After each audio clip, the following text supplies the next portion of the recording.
네, 안녕하세요. 이렇게 만나 뵙게 돼서 반갑습니다. 저는 오늘 유방암 환우분들의 산부인과 질환 관리에 대해서 이야기를 좀 해볼까 하고요. 예, 그래서 저는 산부인과 의사입니다. 서울 아산병원 산부인과에 지금 부인 종양 파트에 근무하고 있는 이신화라고 합니다. 이렇게 저녁 시간에 같이 참여해 주셔서 먼저 감사 인사드립니다. 바로 시작하도록 하겠습니다. 오늘 이 주제를 정한 이유가 이제 유방암 환우분들을 위한 내용인데, 그 중에서도 사실 유방암 환우분들이 산부인과적인 문제를 같이 고민해야 되는 그런 경우들이 상당히 많은데요. 실제로 우리나라 유방암의 호발 연령이 다른 서구 사회에서와는 좀 다르게 40대에 가장 호발하는 것으로 되어 있기 때문에 아직 폐경이 안 된 젊은 여성들이 이제 유방암 치료를 받으면서 여러 가지 폐경과 관련된 증상이라던가 이런 것을 경험하게 되는 경우들이 많고요. 이제 굉장히 긴 시간 동안 유방암에 대한 관리뿐 아니라 치료와 연관된 산부인과적인 문제를 같이 안고 가야 되는 부분들이 많습니다. 방금 좀 말씀드린 것처럼 이제 치료의 과정에서 불가피하게 발생하는 이제 폐경이라든가 약물로 인한 어떤 생식기계의 변화와 문제점, 이러한 것들이 많이 발생을 하게 되고요. 또 이러한 큰 어떤 종양이 생긴다던가 그런 문제가 아닌 일반적인 그런 굉장히 중요한 문제죠. 성생활의 문제라든가 이러한 것도 같이 발생을 해서 이런 내용들로 산부인과 진료를 보러 오시는 경우들도 실제로 상당히 많으시고요. 이런 부분에 있어서 이제 가장 좀 곤란한 부분이 여러 가지 앞서 말씀드린 여러 가지 그런 치료와 관련된 변화들에 대해서 일반적으로 그냥 일반적인 폐경 여성분들을 치료를 할 때에 사용하고 있는 호르몬 대체요법, 다양한 종류의 호르몬 대체요법을 어느 것도 할 수 없다라는 부분에 있어서 굉장히 또 뭔가 저희가 상담이 길어지기도 하고 또 많은 도움을 드리지도 못하고 그런 부분들이 있습니다. 그래서 여러 환우분들께서 미리 좀 알고 좀 대처할 수 있으면은 좋겠다라는 생각으로 오늘 이 강의를 준비를 했고요. 그래서 강의의 내용은 일단 가장들 걱정하시는 부분이죠. 유방암과 관련돼서 특히나 부인과 쪽의 종양도 연관성이 많다고 하는데 그 부분이 어떤가 하는 내용에 대해서 먼저 말씀드리고요. 유방암 치료 중에 발생하는 그 갱년기 증상에 대해서 이제 어떻게 관리하는 게 좋을지에 대해서 이 두 가지에 대해서 중점적으로 말씀드리고, 후반에 일반적인 이제 우리 암을 경험하셨던 분들에 대한 건강 관리는 어떻게 하는 게 좋을지에 대해서 조금 정리를 해보도록 하겠습니다. 그래서 첫 번째, 유방암과 부인 종양의 관련성에 대해서는 이미 정말 많은 분들이 다 알고 계시고 굉장히 또 주의 깊게 검사도 받고 그러고 계실 텐데요. 많은 분들이 호르몬 양성 소견을 보이는 유방암 환우분들이 타목시펜을 복용을 하게 됩니다. 5년 복용하시는 분들도 있고 최근에는 또 10년씩이나 복용을 하시는 경우들도 많은데, 이 타목시펜의 복용을 하는 경우에 자궁 내막암의 위험도가 굉장히 증가한다라는 이제 그런 얘기를 많이 들어보셨을 거예요. 그래서 기본적으로 타목시펜 드시는 분들은 산부인과 이제 검사를 주기적으로 받도록 안내를 받고 계실 텐데요. 실제로 이 타목시펜이라는 약 되게 이제 여러 가지 종류들이 있죠. 타목시펜이라는 이 약이 유방에서는 여성 호르몬인 에스트로겐에 반대하는 항에스트로겐 효과를 나타내서 유방암의 재발을 막아주는데 이제 굉장히 필요한 약이지만, 똑같은 약인데 반대로 자궁 내막에 와서는 반대적인 작용, 호르몬의 효과를 나타내는 그런 작용을 하기 때문에 자궁 내막이라고 하는 부분이 비정상적으로 잘 자라는 그런 성질을 갖게 돼서요.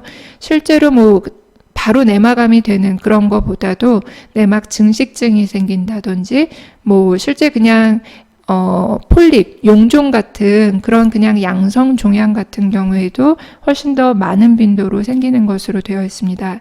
그래서 1990년대에 이미 타목시펜이라고 하는 약이 유방에서는 너무 필요한 약이지만 자궁 내막에서는 발암 물질이다라고 규정이 되어 있고요. 실제로 자궁 내막암의 상대적 위험도가 그러면 얼마나 올라가느냐, 타목시펜을 사용하시는 분들에게 뭐 데이터마다 좀 다르긴 하지만 2배에서 한 4배까지도 실제로 자궁 내막암의 발병이 증가한다라고 볼 수 있습니다. 이 수치가 어느 정도 수치가 되냐면요, 1000명의 유방암 환자당 1년에 1.7명 정도의 자궁 내막암이 생긴다라는 거고요. 뭐 숫자를 높게 볼 수도 있고 낮게 볼 수도 있지만 분명히 약을 안 드시는 분들에 비해서는 분명히 위험하다라는 거를 기억을 해주시면 좋을 것 같습니다. 타목시펜이 아니고 아로마타제 억제제를 복용하시는 그런 분들도 좀 많이 계실 텐데요. 실제로 아로마타제 억제제는 자궁 내막암과 관련이 없다라는 얘기들도 많이 있지만 1% 미만 정도에서 자궁 내막암이 발생한다고는 되어 있습니다.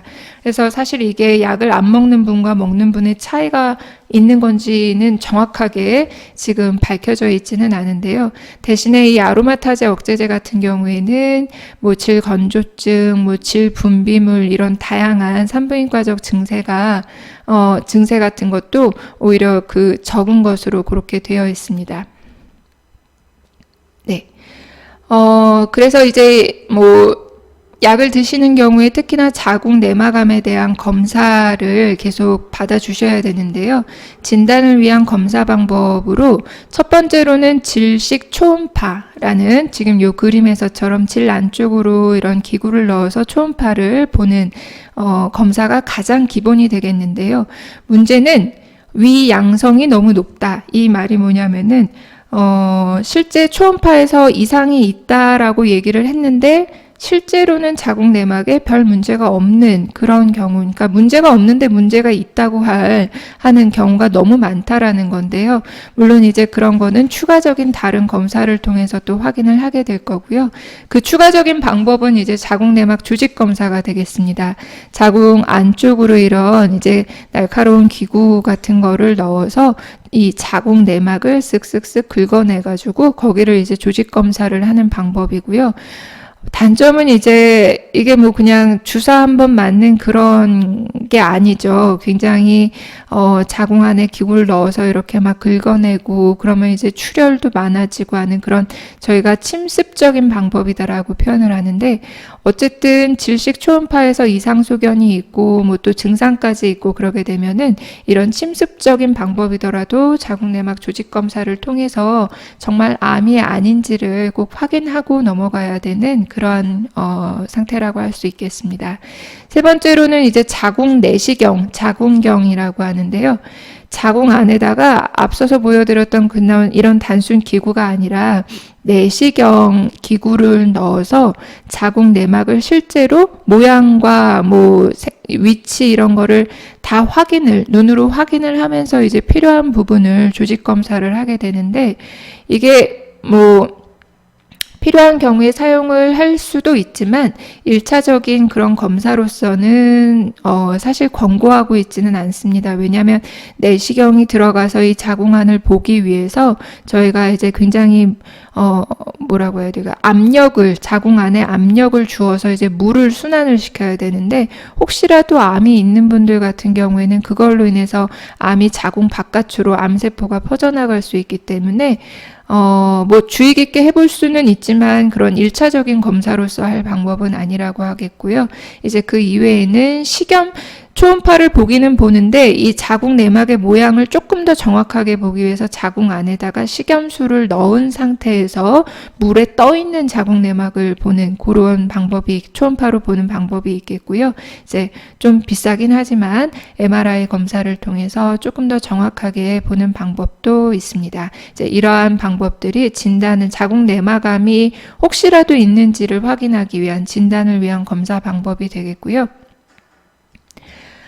그러면 이제 저런 자궁 내막암에 대한 검진을 얼마나 해야 될까라고 하는 거는 타모xifen 복용하고 있는 분들에 한해서 이제 이야기를 할 때 1년 간격으로 산부인과 검진과 더불어서 질식 초음파를 시행해야 된다라고 되어 있습니다.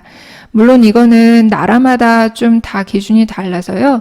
지금 이 1년 간격이라고 하는 거는 이제 미국에서 발표한 내용이고, 옆 나라 일본에서는 6개월마다 이제 질식 초음파를 꼭 하라고 되어 있습니다. 뭐 아무래도 비용이라던가 의료비, 병원에 갈 수 있는 접근도 이런 게 나라마다 다 다르기 때문에 그런데 일단 우리나라에서도 현재는 이제 1년 간격으로 하는 것을 조금 더 선호를 하고 있습니다. 그리고 이제 1년 간격으로 이렇게 검진도 받고 질식 초음파 검사를 해야 되는데 만약에 평상시와 다른 혹은 평상시에는 전혀 생리가 없었는데 질출혈이 발생하는 경우에는 반드시 자궁 내막 조직 검사를 시행하도록 되어 있습니다. 사실 꼭 기억해 주셔야 되는 부분이 그래서 이제 화면 한 가지이고요. 여기에서 굉장히 중요한 거 질식 초음파 검사를 1년 간격으로 반드시 한 번씩은 받아주셔야 된다는 것과 그거와 별도로 질출혈이 발생할 때에는 추가적인 조직 검사가 반드시 필요하겠다. 이 부분을 오늘 꼭 기억해 주시면 좋을 것 같습니다. 자, 그 다음에 이제 난소로 넘어가 볼 건데요. 난소의 종양이 유방 치료 중에 잘 생기느냐에 대해서는 특히 이 타목시펜의 영향을 또 배제할 수가 없겠는데요. 폐경 전 여성이 타목시펜을 드실 때 특히나 생리가 안 멈추고 계속되는 분들은 난소에 물혹이 생기는 위험도가 증가하게 됩니다. 물론 이 물혹은요, 위험도라고는 하지만 위험한 혹은 아니에요. 여기서 말하는 혹은 타목시펜 투여를 중지하면 원래 생겼던 낭종도 저절로 없어지고요. 타목시펜을 드시는 동안에도 또 이제 생리를 하는 사이클에 따라서 생겼다 없어졌다 하기 때문에 크게 걱정은 하지 않으셔도 되지만 일단 한번 발견이 되면은 추적 검사는 반드시 해주어야 되는 부분이고요. 폐경 후 여성의 난소에 대해서는 타목시펜 복용을 하더라도 별다른 영향은 없는 것으로 지금 되어 있습니다. 이제 난소 종양에 대해서 유방암 환우분들이 꼭 아셔야 되는 거는 유방암 환우분들 중에서도 또 물론 일부이기는 하지만 유전성 유방 난소암에 대해서 꼭 아셔야 되는데요. 많이들 알고 계실 거예요, 이미.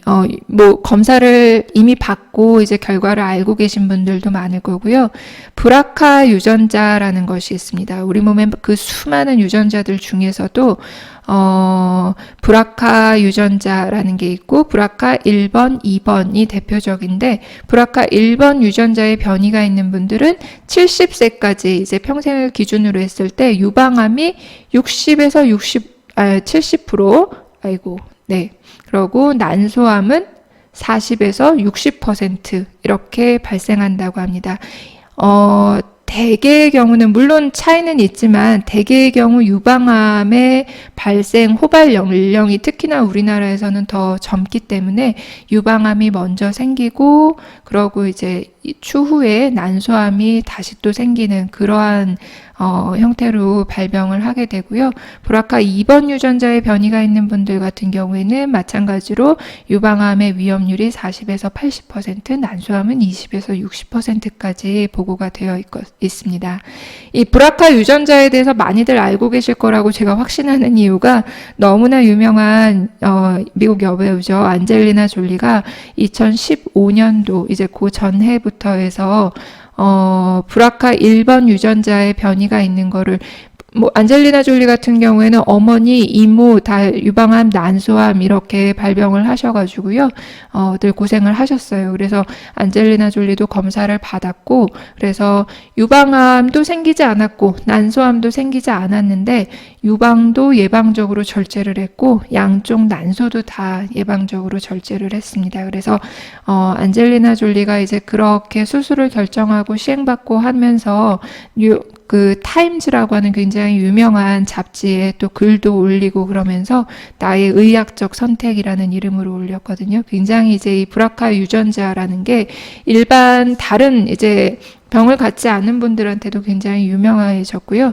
실제로 일단 유방암을 진단받으신 분들 중에서 이 브라카 유전자를 검사를 해야 되는 기준은 상당히 조금 복잡하기는 합니다. 그래서 다 기억을 하실 필요는 없고 병원에서 또 알아서 담당의 선생님께서 확인을 해 주시겠지만 일단 본인의 가족들 중에 브라카 1번 혹은 2번 변이가 알려진 가족이 있다면 본인도 해당이 되시는 거고요. 현재는 난소암 환자분들은 다 이제 이 브라카 유전자 검사를 하게 되어 있는데 유방암 환우분들 중에서는 이 5가지 조건 중에서 한 가지 이상 만족을 할 때에 검사를 하게 되어 있습니다. 그래서 그냥 중요한 부분만 보면 유방암의 진단 연령이 40세 이하인 젊은 분들인 경우 그리고 50세 이하 이면서 가까운 그 친척들 중에 50세 이하의 유방암 환자가 있거나 난소암 환자가 있는 경우 그리고 또 이제 가까운 나이에 상관없이 가까운 그 가족분들 중에 유방암 또는 난소암 환자가 2명 이상 존재하는 경우 이제 이러한 경우에는 이 유전자 검사를 받도록 되어 있고요. 이제 그래서 이 유전자 검사를 했는데 변이가 있다라고 하면 난소암 발병 위험도가 너무나 높기 때문에 현재로서는 일단 출산을 완료하신 분이라면 나이가 얼마가 됐든지 뭐 30대 초반이라고 하더라도 양측 난소 난관 절제술을 예방적으로 반드시 시행받으라고 권고가 되고 있습니다. 네, 안젤리나 졸리가 이걸 한 거죠. 그래서 이렇게 해서 양쪽 난소 난관을 미리 떼고 나면 난소암이 발생할 위험도를 90% 이상 감소시킬 수 있는 그러한 부분이 되겠고요. 만약에 이러한 당연히 이제 이렇게 수술을 예방적으로 받고 나면은 난소암의 위험도는 확 줄어들지만 30대의 나이에 이제 완벽한 폐경을 겪는 거기 때문에 그거를 굉장히 또 두려워하시는 경우도 있고 수술 자체를 두려워하시는 경우들도 많으세요. 그래서 그렇게 해서 수술을 받지 않는 경우에서는 일단 35세 이후 그리고 가족 중에 난소암이 진단된 분이 있을 때 그 진단된 연령보다 5년에서 10년 먼저 6개월 간격으로 질식 초음파 계속 나오죠. 초음파 검사와 CA125라고 하는 난소암 종양 표지자 검사라는 것을 하도록 되어 있습니다. 유방암 종양 표지자라고 해서 이제 CA15-3을 많이들 보시죠. 난소암에서도 이제 그거와 마찬가지로 CA125라고 하는 종양 표지자가 있어서요. 요 초음파 검사 그다음에 종양 표지자 검사를 6개월 간격으로 반드시 해 주셔야 합니다. 다시 한번 강조하는 이제 유전자 변이를 이미 알고 계신 분들 양측 난소 난관 절제술을 출산이 완료되면 반드시 고민하셔야 되는 거와 그리고 그 전에도 반드시 6개월 간격으로 산부인과 검사 받으셔야 된다는 것 2가지 꼭 기억하셔야 합니다. 자, 그러면 이제 종양과 관련돼서 자궁 내막암과 난소암에 대한 부분을 살펴봤고 지금부터는 이제 이거보다는 조금 가벼울 수 있지만 사실 너무나 많은 분들이 대다수의 분들이 힘들어하시는 이 갱년기 증상에 대해서 좀 이야기를 해보겠습니다. 유방암 치료를 할 때 왜 갱년기 증상이 오고 이제 폐경이 진행이 되는가 하는 부분은 일단 당연히 항암 화학요법을 받는 분들에게서 생각을 해볼 수 있겠는데 이런 항암제를 쓰게 되면은 폐경으로 진행하는 그거를 가속화하게 되고요. 실제로 나중에 회복이 되는 경우가 많기는 하지만 일부에서는 아예 조기 폐경 상태가 돼버리는 그러한 경우도 있습니다. 근데 이제 이런 영구적 폐경이 되지는 않더라도 치료를 하는 동안에 보통 한 항암제 치료 끝나고 한 2년까지도 일시적인 무월경 상태를 경험하기 때문에 그동안에 이제 불임 상태가 되고 갱년기 증상이 나고 질건조증, 상교통, 골다공증 이러한 다양한 갱년기와 관련된 증상들을 경험을 하시게 됩니다. 항암화학요법이 아니더라도 사실은 타목시펜을 드시는 분들도 생리가 드시는 동안에 완전히 무월경으로 생리를 안 하시는 분들도 있고요. 요즘은 또 타목시펜과 동시에 뭐 졸라덱스라든가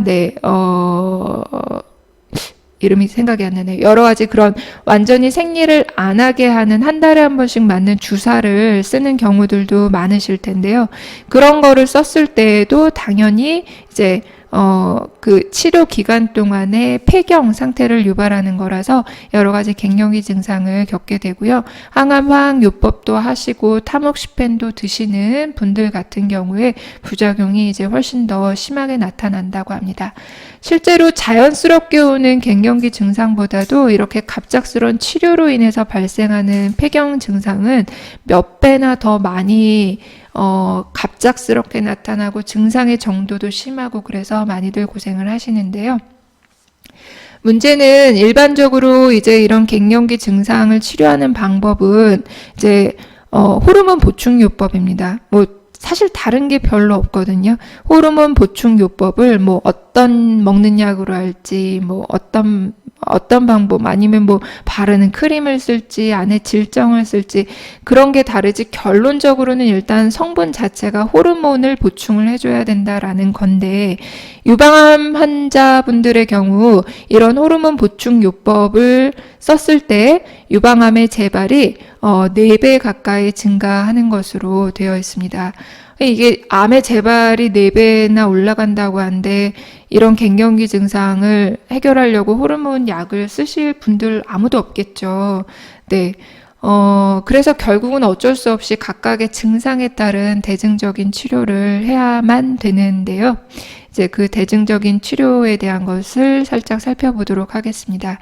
가장 많이들 호소하시는 증상이 얼굴 달아오르는 거, 그냥 갑자기 어디 이렇게 부뚜막 같은 데 올라가 있는 것 같다라고들 얘기하세요. 아무렇지도 않다가 그냥 온몸이 갑자기 이렇게 막 밑에서 열을 내는 것처럼 하다가 갑자기 식어버리고, 특히나 이제 밤에 돼서 막 식은땀 나는 이런 증상들이 대표적인 갱년기 증상이 되겠고요. 워낙에는 이제 호르몬 보충을 해주면서 치료를 하는 거지만 그렇게 할 수가 없으니까 지금 할 수 있는 방법이 뭐 여러 가지 대체 약품이나 뭐 다른 약물요법을 사용을 해볼 수가 있겠습니다. 승마라고 하는 성분이 이제 이런 증상을 해결하는 데 도움이 된다고 해서 이 승마를 주 원료로 하는 그런 약이랄까 건강식품 같은 것도 실제로 좀 많이 나와 있고요. 그리고 이제 화학적인 게 아닌 식물성 에스트로겐, 뭐 콩을 뭐 주로 콩에서의 어떤 성분을 가지고 만든 그런 뭐 건강식품 제제 이런 것도 있고, 뭐 비타민 E를 보충하는 방법, 그리고 저는 잘 모르지만 뭐 침술이나 행동치료 이러한 것들도 다 이제 증상을 완화시키는 데 좀 도움이 된다고 합니다. 근데 이게 문제는 효능도 정확하지는 않고, 그리고 이제 이러한 대체 뭐 건강식품 같은 경우에도 장기간 사용을 했을 때에 유방암에 대한 안전성이 확립되어 있지 않습니다. 실제로 뭐 승마라든가 이런 제품들 건강식품이라고 하더라도 이런 거를 장기간 복용하신 분들에게 혈액 검사를 해봤을 때 여성 호르몬 수치 레벨이 꽤 올라가는 걸 볼 수가 있거든요. 근데 그렇게 올라간 여성 호르몬이 유방암에 안전한지 안 한지에 대한 게 아직 모르기 때문에 단기간 증상 완화를 위해서 사용해 볼 수는 있지만 장기간 사용하는 것은 좀 곤란하겠다 정도로 생각해 주시면 될 것 같고요. 이제 이런 증상을 해결하는 그 약물이 있어요. SSRI라고 지금 제가 이렇게 표현을 해놨는데, 사실 이게 이제 정신과 치료 중에 공황장애, 뭐 요새 연예인들 공황장애 이런 얘기 되게 많이 나오잖아요. 공황장애가 있는 사람들한테 쓸 수 있는 가장 대표적인 약인데, 공황장애라는 게 이제 어떻게 나타나냐면 어떤 특정 환경에서 막 갑작스럽게 막 두근두근 하면서 막 얼굴이 빨개지고 막 식은땀 나고 딱 그 증상인 거죠. 딱 갱년기에 나타나는 그 증상이라서 공황장애에 사용하는 이 약물을 이제 요 증상 완화를 위해서 써봤더니 한 50% 이상이 증상이 감소하더라 이렇게 알려져 있어서 이제 이러한 약을 쓰고 있는데 문제는 요 약이 타목시펜을 드시는 분들한테 요 타목시펜의 효과를 좀 떨어뜨릴 수 있다라는 그러한 또 연구 결과들도 있어요. 아직 확실한 거는 아니지만 원리 약물의 작용 원리 자체가 분명히 그런 상호작용이 있을 거다라는 우려가 있어서 이것도 장기간 사용하는 데에는 조금 우려되는 부분이 있습니다. 자, 골다공증에 대한 거는 뭐 갱년기가 시작되고 나면 뭐 당연히들 많이 겪게 되는 문제인데요. 골다공증의 위험인자에 이 폐경이라고 하는 것이 들어가 있고요. 뭐 그 외에도 여러 가지들이 있습니다. 그래서 여러 가지 위험인자들을 조절을 해주시는 게 굉장히 중요하겠는데 항암화학요법을 하는 동안에는 특히나 척추 쪽의 골밀도가 많이 감소한다라고 하고요. 뭐 타목시펜 복용도 영향이 있고 아로마타제 억제제 같은 경우에는 골밀도 감소가 타목시펜에 비해서 더 현저히 높게 나타나기 때문에 이 약을 드시는 분들이 더더군다나 골다공증에 대해서 신경을 많이 쓰셔야 되는데 이런 뭐 골밀도 감소, 특히나 골절이 되는 이러한 거를 예방하기 위해서는 칼슘 제제, 그 다음에 비타민 D 이러한 것을 평소에 계속 좀 보충을 해주시는 것이 좋겠습니다. 자, 다음은 비뇨생식기계 증상인데요. 사실 산부인과 진료를 오신 분들 중에 가장 많이들 호소하는 증상은 이거인 것 같아요. 얼굴 달아오르고 땀나고는 그냥 너무 당연히 있을 거다, 있을 수밖에 없다라고 생각을 하시는데 이 증상은 굉장히들 당황하시고 꼭 해결하고 싶어 하시는 그런 증상이거든요. 그래서 폐경 후에 이 비뇨생식기 쪽으로 위축이 생긴다라고 하는데요. 그냥 이렇게 건조하고 쪼그라든다라고 생각하시면 되세요. 그래서 일단 질건조증이라고 하는 증상이 생기게 되면 가렵고 쓰라리고 그러고 이제 건조해지는데 오히려 분비물은 더 많이 나오고 그러고 또 이러한 증상 때문에 부부관계가 어려워지고 하는 증상이 생기게 되고요. 근데 왜 건조해지는데 그 분비물은 많이 나느냐, 그 부분이 바로 여기에 있는데 원래 질 내부에 있는 환경이 호르몬이 떨어지는 걸로 인해서 질 안에 있어야 되는 건강한 정상 세균이 감소를 하고 이제 pH라고 하는 게 상승을 하면서 원래 산도가 유지가 되는데 알칼리로 바뀌게 되거든요. 그러면서 이제 균이 잘 들어온다라고 되어 있습니다. 그 얼마나 힘들어요, 그죠? 건조하고 가렵고 따갑고 그런데 막 분비물은 자꾸 나오고 막 냄새 나고. 근데 이제 이러한 감염이 결국은 여러 가지 다른 또 감염증을 같이 동반을 하게 되고요. 그래서 이제 이러한 경우 더 나쁜 상태로 가기 전에 질 보습제 같은 제품, 다양한 제품들이 많이 나와 있거든요. 이런 거를 좀 사용하는 것도 좋겠고, 증상이 너무 심하게 힘드실 때는 저용량의 에스트로겐, 여성 호르몬을 질정으로 사용하는 거는 어느 정도 해볼 수 있다라고 합니다. 물론 이것도 장기간 사용하는 거는 아무리 이게 질 안에만 넣는 거라고 해도 전신 반응을 일으킬 수 있기 때문에 장기간 사용은 좀 어렵고요. 1차적으로 질 보습제 사용하는 것을 권해드리고 있습니다. 그래서 이제 방금 전 보여드렸던 내용과 연관된 게 바로 이 성생활인데요. 뭐 질건조증과 이런 것 때문에 성생활이 힘든, 부부관계가 힘든 것도 물론 있지만 이 암 질환 자체로 인해서 어떤 그런 신체상의 변화와 뭐 정신적인 위축과 이러한 것들이 성생활을 방해하는 부분이 사실은 또 굉장히 큽니다. 그래서 이런 부분에 대해서는 산부인과에 와서 이런 얘기하는 게 이상한 게 전혀 아니거든요. 그래서 적극적으로 좀 상담을 받으시고 이제 어떤 방법을 해보는 게 좋은지에 대한 것도 좀 의논을 해보시면 좋겠고요. 특히나 이런 위축성 변화에 대해서는 앞서 보여드렸던 치료로 같이 좀 병행하는 것이 많은 도움이 되실 겁니다. 자, 그래서 제가 지금까지 말씀드린 내용들에 대해서 유방암에 대해 유방암 하는 분들이 이제 어떤 식으로 산부인과와 관련된 문제들을 확인하는가 하는 거에 대해서요. 사실 지금 이 내용은 환우분들을 위한 내용이 아니라 산부인과 의사들을 위해서 정리된 내용인데 그걸 같이 한번 보시면 좋을 것 같습니다.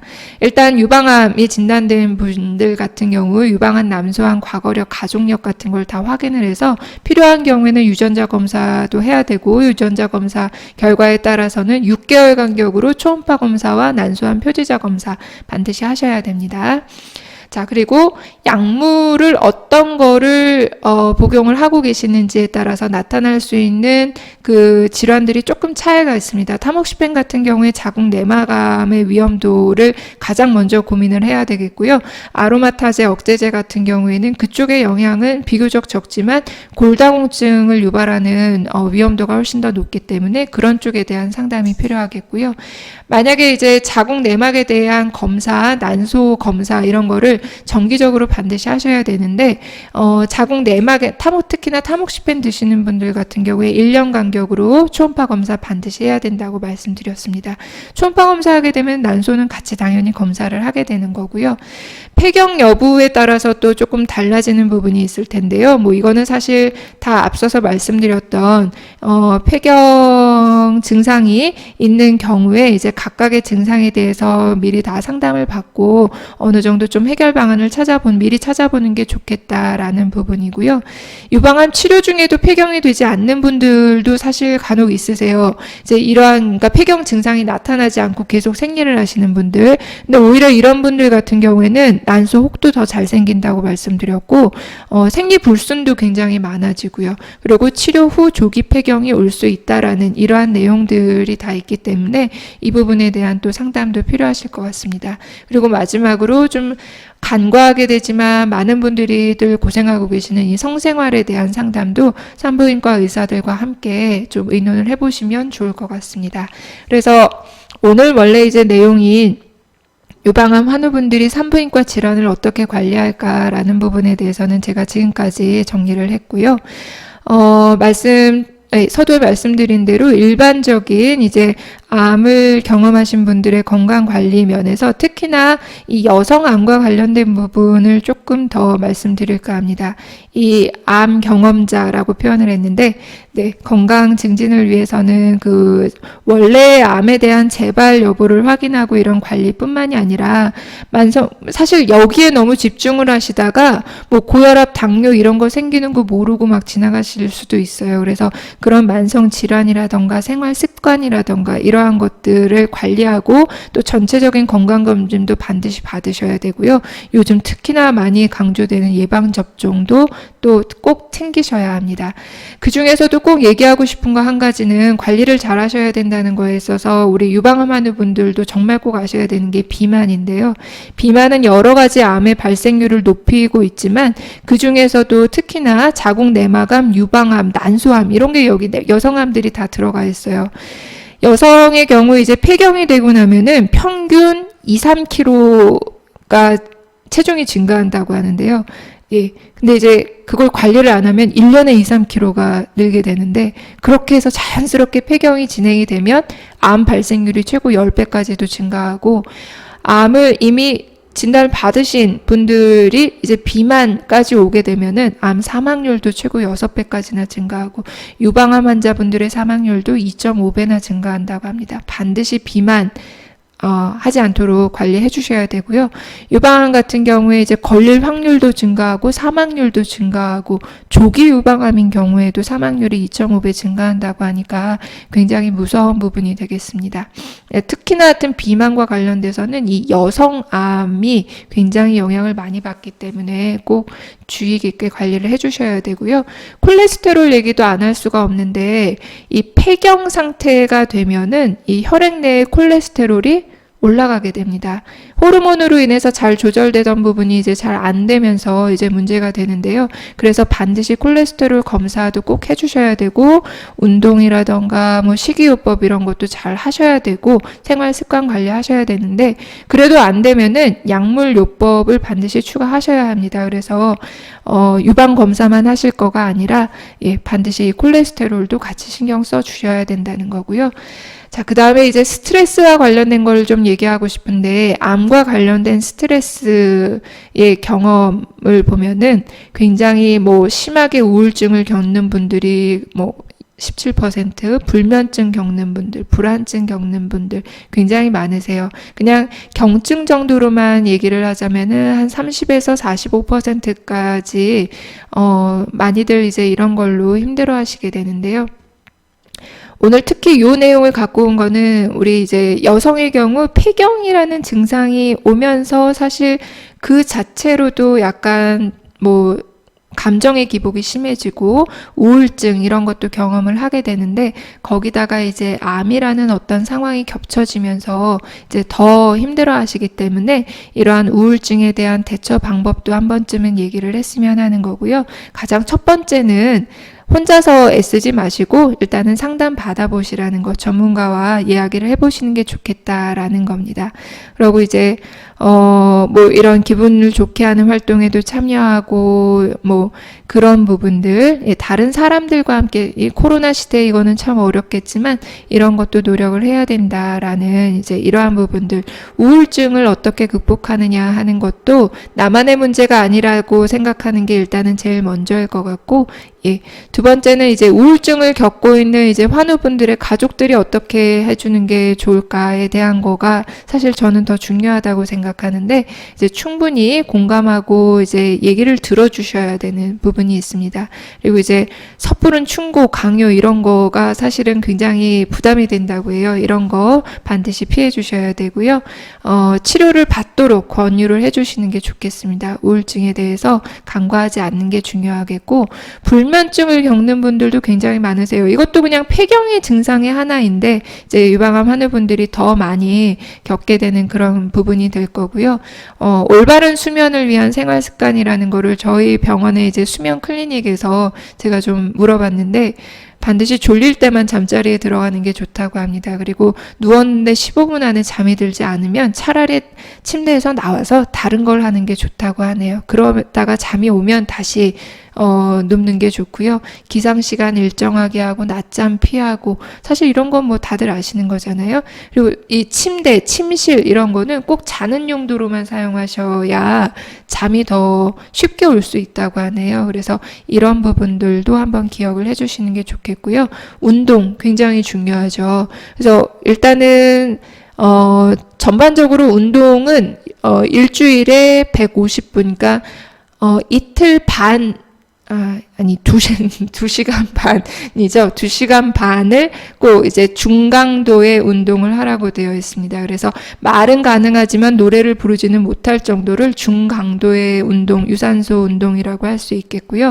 다만 이제 좀 고령의 분들은 약간 본인이 할 수 있는 범위 내의 운동으로 조절을 해야 되겠고, 이제 운동을 잘 했을 때 이런 유방암 뿐만이 아니라 여러 가지 만성 질환의 위험도도 낮아지게 됩니다. 그래서 다시 정리하면 비만도 막고 스트레스도 다스리고 운동을 잘하는 거가 사실 모두 알고 있는데 제일 하기 힘든 이런 세 가지거든요.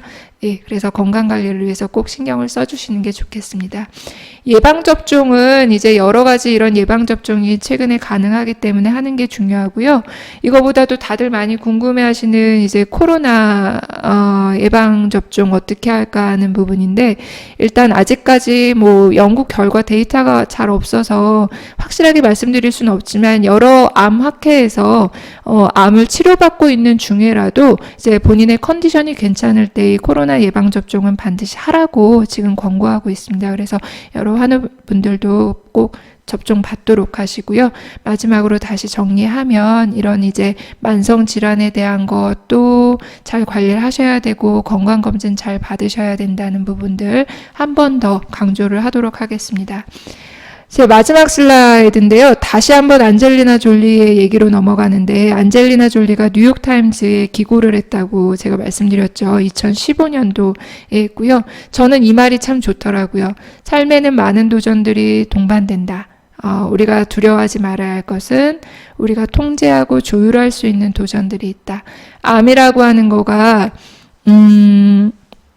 점점 더 저희가 통제하고 조절을 할 수 있는 그러한 질환이 되고 있습니다. 그래서 그러한 부분에서도 우리 유방암 환우분들이 혹시라도 산부인과 질환에 관해서 좀 간과하고 계셨던 부분이 있다면, 네, 이번 기회를 통해서 좀 많이 알고 또 적극적으로 대처할 수 있는 기회가 되었으면 합니다.